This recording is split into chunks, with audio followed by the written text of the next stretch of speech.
महबूब जे घर जो न जिने खे हया अल्लाह दिनी आतने के सजा।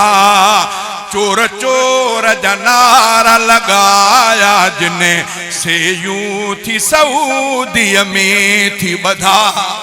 कुछ वक्त अग में तव्हां ॿुधो हूंदो त पाकिस्तानी सियासत उते पिया चमकाइनि। चोर चोर जा नारा हणणु शुरू करे ॾिनऊं ऐं उन्हनि महिमाननि जी बेहुरमती कयूं। केर बि हुया महिमान, पर हुया मदीने पाक जा महिमान।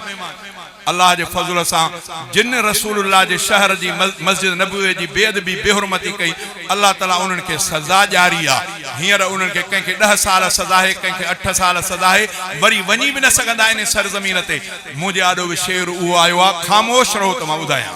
महबूब जे घर जो न जिने खे हया अल्लाह ॾिनी आतने खे सज़ा। चोर चोर जा नारा लगाया जिने से यूं थी सऊदी में थी बधा। चोर चोर जा नारा लगाया जिने से यूं थी सऊदी में थी बधा।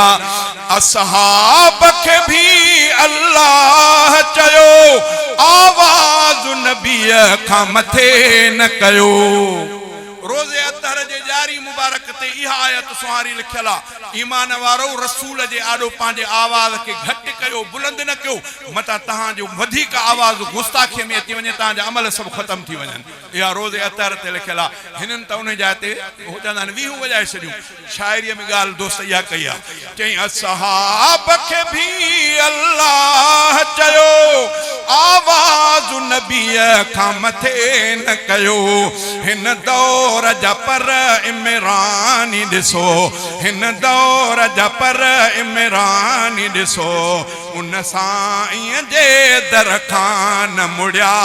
चोर चोर जा नारा लगाया जिन से यूं थी सऊदी में थी बधा।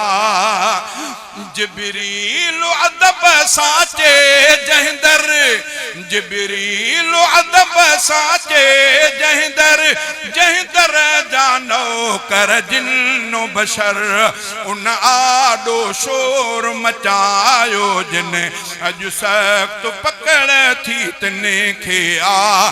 चोर चोर जा नारा लगाया जिन से यूं थी सऊदी में थी बधा।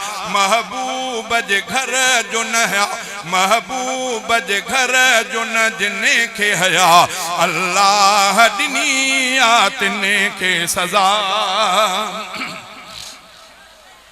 लुड़ सोहणे अॻियां जिन जिने बि कयो नाराज़ ख़ुदा आतने ते थियो।